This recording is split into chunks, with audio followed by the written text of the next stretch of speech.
So we're coming to Costco. I hope this thing is not right on my nose. It just seems like it is. You sure we're going to Costco? We're gonna see now. That's why we're not taking it out the car. We're gonna go in and we're gonna give them the dates. I know you don't want to go back to the car, but park close. And we're gonna give them the dates and say I bought it between August 25th and September 15th of 2014. Please check. You gotta see it now. We're gonna take everything off the microwave before we take it in. Snap a picture. Please check.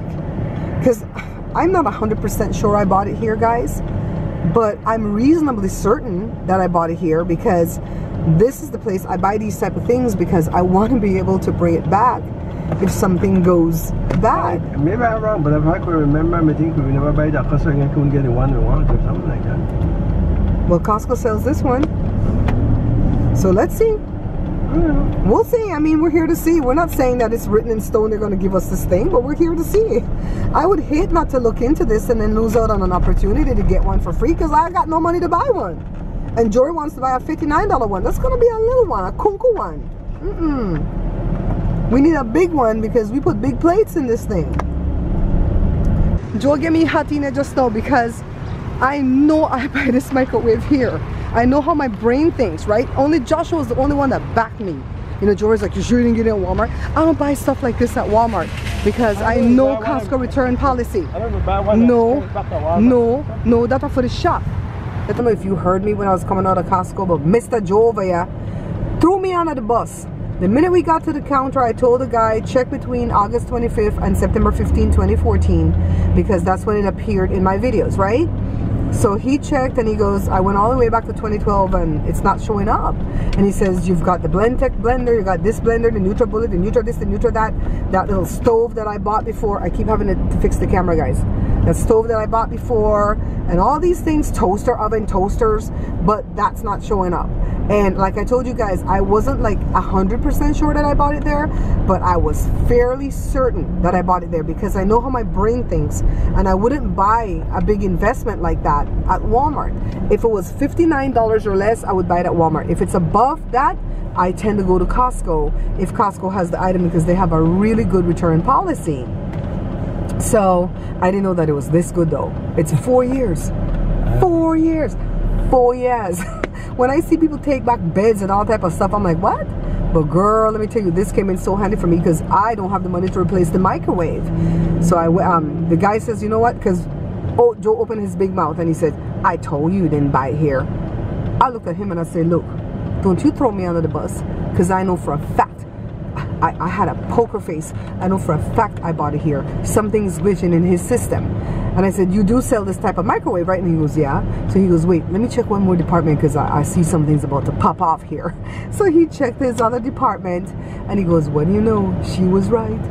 She bought it August the 22nd, 2014. So I guess I didn't put it on the counter. Right? Well, maybe I taped the show, the one that I put up August the 25th. I probably taped that a few days earlier. So I did buy it a few days earlier and then boom, the thing was up there. So now when I unbox this, I'm going to make a big to-do about it so I can have the date. Joe's going to change out the plugs to make sure the plug is not the thing that messed up the microwave. And yeah, that's fixed. So far the fridge is making ice again, not fast, but it's making ice. So let's hope we don't have to buy that part for the fridge. And I just told Joe that I know that I'm going to run into my friend Harriet, the one that I'm trying to find. I said I'm going to run into my friend Harriet when we go to the post office. And Joe says if that happens, I'm going to drop to my knees and bow down to you because then I know you've heard from God. So y'all, let's see. And wait, make it tell her the rest. Hold on. And if she don't find her friend, then we know that she. Who do I hear from? Not from God, from whom? She hear from Donald Trump. The hell with you, Joe. The hell. We think this is where my friend lives. My friend Harriet. We didn't see her at the post office, but we think she lives in this complex right over there. Can we get in there? I don't want to be trapped in here, Joe. It's gated.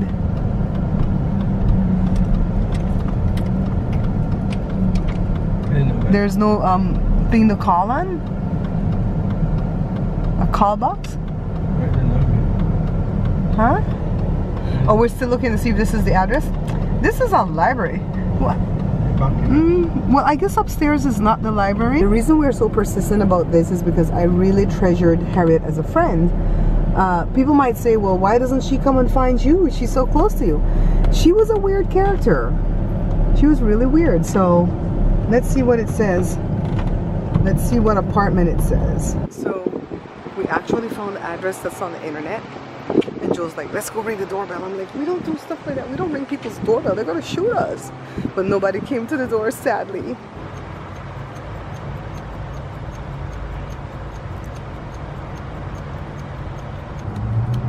You think it'll go back around, Joe? Because it's going down alphabetically. I guess so. Let's see.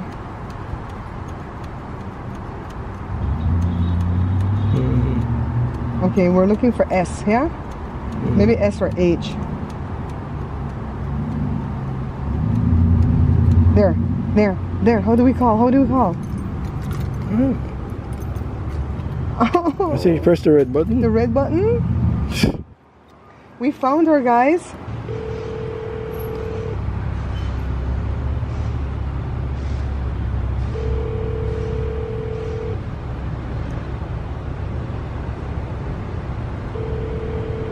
If we're doing the crowd extended. Maybe she's working. Could be.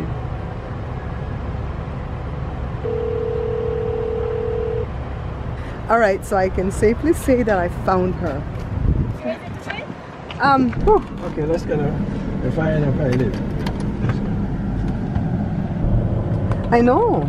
Joe says Harriet probably doesn't even remember where I lived. Even when she was here, she had trouble finding her way from her house to the shop. And it's a simple route. But she suffered a lot of anxiety and she was very timid and stuff like that. So she was a very unique person in that regard. So that's why I feel like she hasn't come to seek us out.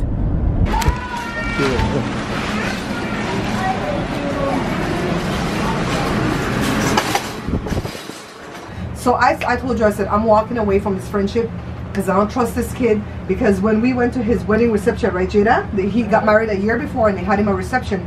He kept flashing his gun under his shirt tail, and that scared me because I'm afraid of guns. But I always knew that he was a bounty hunter.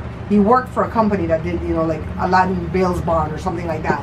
And so that's what he did, so that's why he probably had a weapon. But he was talking some rhetoric that didn't sit well with me, and I thought she was buying a hook, line, and sinker, and I got scared, so I pulled away.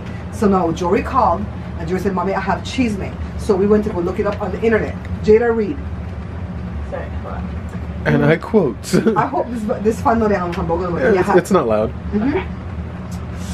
Those who knew 26-year-old Matthew Johnson never questioned whether he actually had an immigration and customs enforcement agent. ICE. Johnson, after all, wore a uniform. His tactical vest bore ICE and federal agent patches, and he carried an ICE counter-terrorist unit and gang task force information card.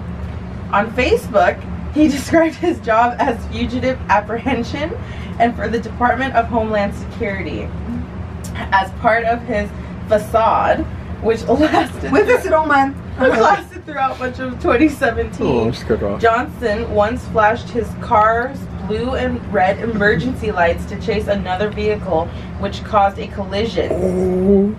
Oh, you can't do that. You can't be faking that. Prosecutors said. On other occasions, he wore a uniform resembling that of an ICE agent when an individual reported a suspect undocumented immigrant. What? Say that again? Say that part again? Yeah. He wore a what? He wore a uniform resembling that of an ICE agent when an individual reported a suspected undocumented immigrant. Johnson boasted about being an ICE agent to the employees and isn't that what he was saying? At a strip club. At what? At a nearby strip club. He was boasting at a nearby strip club about being an ICE agent. What did he tell us when he was flashing his gun? That he did a ride along with some police department that was going to hire him, and they stopped and they harassed black people just because they were black, because he looked Mexican. He's mixed with white, Mexican, Spaniard, whatever. Go ahead.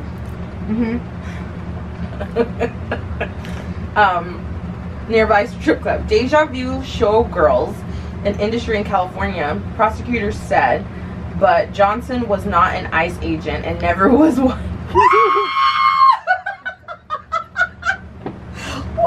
shit. He pretended to be an ICE agent and they busted his behind. Oh, sweet Jesus. He was harassing illegal immigrants or immigrants. He flashed his light to chase people. He chased them what? Yeah. Down his Facebook because I know I was friends with him on one of them. I blocked him a long time ago because he was a Trump supporter and he was, look what they got from his house. How she don't know that today? Holy hell, that's a lot How she of don't know that today? Jeez, those are what? I'm gonna say AR-15s, maybe an M4. That's all I know for big guns. Jada, you gonna buy it? Mom, is that Colin? Mom used to tell me to go report him to the police. I was so friggin' scared. I cannot believe you only got 2 years for having an armory. The dude had a bunch of rifles and all that. He's not sane. A sane person doesn't do that. So did you guys get the microwave? Yes, we did. We came back to try to find my friend again. We're here helping Jessica again. So this is the master bedroom, right? So this is supposed to be empty, but it's not. So right here is stuff that Jessica gonna take. And over here too, the clothes, she has to wash these. And I think she's gonna keep the tubs and stuff. But this piece of furniture needs to go. This dinner table back here with the chairs need to go. These bookcases need to go. That TV stand needs to go. And all this is junk that needs to go outside. This place has to be totally empty. Who? What happened? What happened? Oh no, Jose's here. Oh, cheese night? I just told him, yeah. We have cheese night? Well, you know, he just had a long day at work today. Oh, poor thing. Huh? I said, but take that front people, I'll take them. The blanket? Yeah? Yeah. We're trying to get rid of stuff. Boxes right I behind just did that yesterday. Picked up a freaking little library thing, and the bottom shelf fucking busted on me. Hey, get the truck money, man. We gotta get 2 clothes. You good? Feel better? Look at this, guys. Look at this huge candy cane we found. Jessica's phone keep blowing up. It will not stop, I'm telling you. So we're taking everything out this back room, right? And we're kind of scanning around. We looked up. Look, there's stuff above the door. So this is a kitchenette. I think I told you guys this before. Grandma made this kitchenette so that she could rent this place out as an apartment. And she did that for like years, right? A long time. Until Nikki and I complained about sharing rooms. Okay. Give it up. Yeah. Because this house is a 3-bedroom, right? Yeah. Your new house is also a 3-bedroom? Cool. You're gonna have a lot of space to do activities. I know. Hey guys, look. The kitchenette is done. Except for these 2 lamps Jessica got back here. Oh. She's taking these bookcases. Not the book. Old school TV. Fine. Take this, Jessica. It's a little oil. It's done. I know. All this stuff she's taking. So this room is pretty much empty because she's taking all this stuff. Yeah, the big ones. We do the big ones.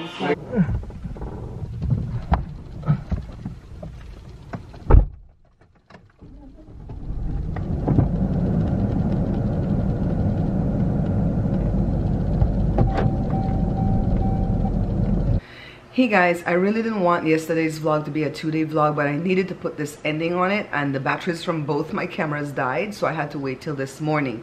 So I'm gonna take the camera off the stand and I'm gonna point to my screen as I tell you this story, okay? I want to let you know that we did go back to try to find my friend Harriet, and we went back like around 7 o'clock in the evening because if she was working, we thought maybe she would be off work at that time, right? So when we first got there, we did not ring from the gate because this lady let us into the gate. So we went to her door. This is her door right here. So I just want you to see how it's set up. You know, there's a little spot over here where they have 2 little folding chairs. And so it's all like obscured, you know, when she comes out the door. So we rang the doorbell once, waited 10 seconds, rang it again. And when we wait, we step back from the porch, all the way back so she can see us through the peephole or through the window, right? So then nobody responded, so we figured, okay, maybe she's not here still. So Joe didn't see any cars or anything, so Joe says she would definitely have a car, you know, so let's walk away and you know, not, you know, push it anymore by ringing the doorbell a 3rd time. So we're walking away here, see the pathway here? And Joe got all the way to the end here, and he made his right turn, you know, to go back to the front gate. I, on the other hand, was going across this little street area. You know, this is behind the gates, of course, but I call it a street. And I got all the way to the drain and maybe even past the drain, trying to chase after the same lady who let us in because I wanted to find out if she knew my friend. But then I stopped because I figured she's going to the back part of the building, so maybe she wouldn't, you know my friend because she wasn't on this side. And so as I turned back, I heard a door open. So I wanted to see if it was a neighbor or something of my friend, so I could ask the neighbor, does she know who lives there, and, you know, describe her and stuff like that. When I spun around, it was my friend. Guys, it was my friend. She was older, of course, because she's 65. She had total gray hair, but she looked exactly the way I remembered her. So take a look at this picture right here. This is what she looked like in 1996. And remember, she's 15 years older than I am. So, of course, she's going to be a little bit older. So I yelled for Joe and go, Joe, she's here, she's here. And we're running back from where I am and from where Joe is. So now I don't feel like she could see us because of all the obscurity in the front door. Because she just kind of came out, looked around like, well, who was here? Did I hear my doorbell? And then she went back inside. And I wouldn't say that she bolted back inside, but she went back inside quickly. By the time we ran over there, she was already in the door and the door was locked. So we're like, okay, she's gonna open the door. So we rang the doorbell again and nothing. She didn't come back out to the door, guys. I was so disappointed. So we went to the gate and we rang from there. And keep in mind, I used to live in a condo where that gate stuff was never really hooked up. So I don't know that that gate is really hooked up to call her. But, you know, whoever the gate called did not respond. So at first we got an error anyway saying, they gave like a 5-digit number saying is not responding or something, and then we called again and it just rang. But that's how it did in the morning, just rang. So we didn't want to go back again. Joe held the gate open, but we didn't want to go back again for fear of frightening her, because I don't know any kind of updates on my friend. I can't even remember when she moved away to Oregon, but I want to say she moved away like either when her son started high school or when he finished high school. And Joshua finished high school in 07, and that boy would have finished high school in 07. So it might have been, you know, 4 years prior to that. What, 03? Right? Is that correct? 3, 4, 5, 6, 7. Yeah, 03 or 07 that she moved away. But I think the last time that I had contact with her was probably around 07, because when she moved away, she used to write letters. She didn't used to call because long distance calling was expensive at that point. They didn't used to have these unlimited things or whatever. So she would write like 3 or 4 times a year, and then I would call her and I would say, why are you writing? We're right here in America. And that's the last time I had contact with her, when her older son, who I didn't really know her older son when her kid was in school with Joshua, because he's much older. He's like 11 years older than the other one. But he came to try to get me into network marketing, and I wasn't interested. And we were polite and everything. But after that, everybody kind of pulled away, and then I never heard from my friend again. And every so often, I would say, Joe, I miss my friend. I really wish that I could find her. But when I would call the number that she had in Oregon, it would say that it was disconnected. So then imagine when Joe told me like a month ago that he saw her going to the post office when I was in the post office. I think maybe she just checked the P.O. box because she never entered where I pay for stuff, right? And so that's when I looked her up again, and the internet said she lived in, you know, this part of town. So I Googled her, and then it gave an address. So that's why I've been going to this address, right?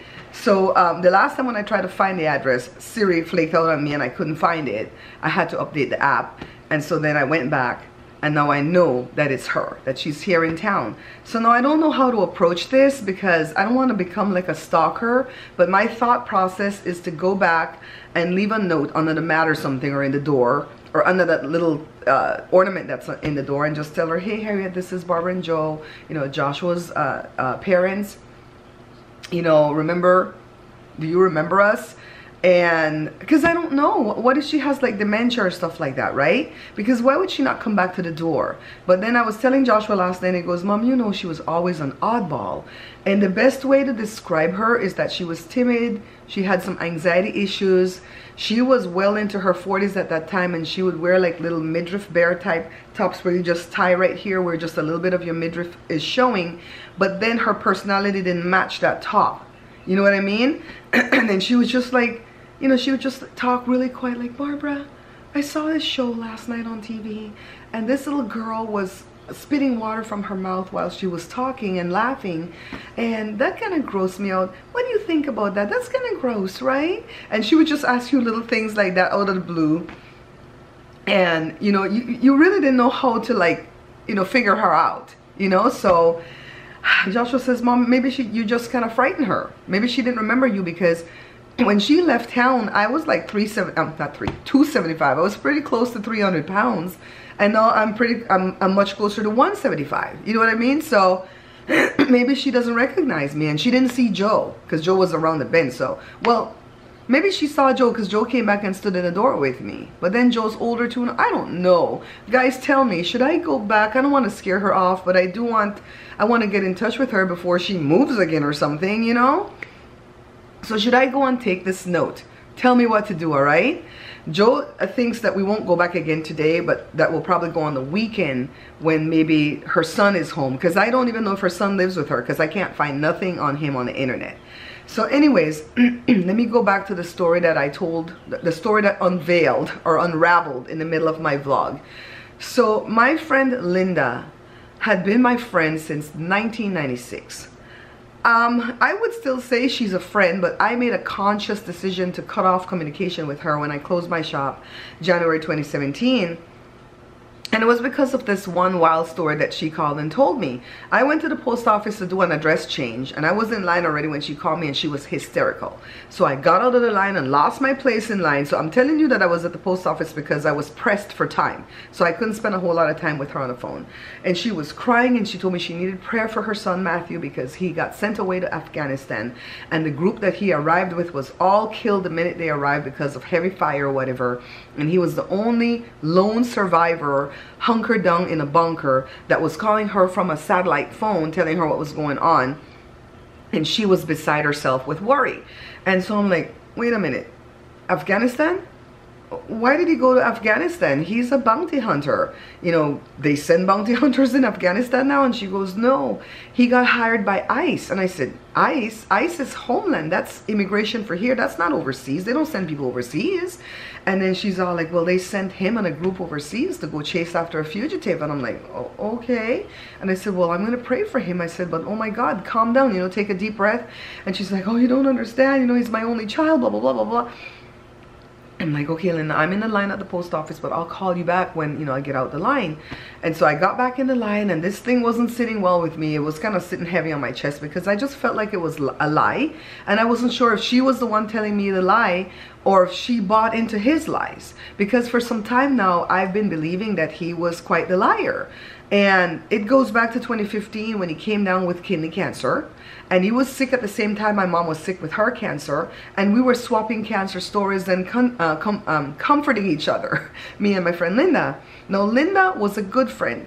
She and her mom and her cousins, one cousin, was the ones that would come over here and read my books. They would proofread my books for me whenever I would publish a book. And that's how much I liked and trusted them. I really like Linda's parents. Anyways, in 2016, when my mom's cancer came back and we kept swapping cancer stories, my mom started to give me pause for concern, saying, I don't believe Matthew's story. You know, are you sure he has cancer? Because he doesn't get sick. He never takes the kind of chemo I take. It's always an injection that's costing $5,000. They're constantly raising money for this injection, for this one pill. And the cancer would jump from his kidney to behind his knee, to behind his eye, to his brain, to this. And he would never like really lose weight or get sick like my mom did. And he never even lost his hair. So one day my friend called and told me that her family was questioning if Matthew was sick or not. And she was so hurt that they would question this. And I shut up because I was questioning too, and I felt guilty. You know, so finally when she called and told me this Fallujah story or Afghanistan story or whatever, I was like, this little boy is pulling her leg and she's buying this, and this scares me because I just feel like he's the kind that would stockpile weapons. And what would he do? Because he had so much racist views, even though they're not white. He had a lot of racist views against Mexicans and blacks, and that's even before Trump was spewing that bullcrap, right? So I pulled away, but I remember telling everybody that I came in contact with the story. And I'm like, I don't trust this. Even my friend Diane that works at Walmart, I have to contact her to send her this story because they used to come to the Bible study that we all used to attend when we used to lay hands on people. And we were laying hands on him then when he was saying, oh, he was sick, he was sick. So, but anyways, I would tell Leanne, her mom, I would tell my mom. I even told Shanika after I met Shanika. And so everybody knew this wild story about this boy. And I never reported it anywhere. And I still don't know that I would have reported, going back in time, I still don't know that I would have reported it because I felt like maybe I could have been like an alarmist. And what if I brought heat down on my friend and her family for no reason and I was wrong?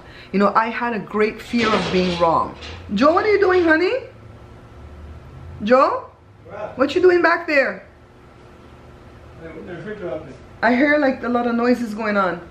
I'm almost done. Can you give me like 30 seconds, babe? All right, so let me hurry up because I think Joe wants to go look at that part again in the fridge. Yeah, so fear of me bringing wrong heat on my friend and her family stopped me from reporting what this boy was doing.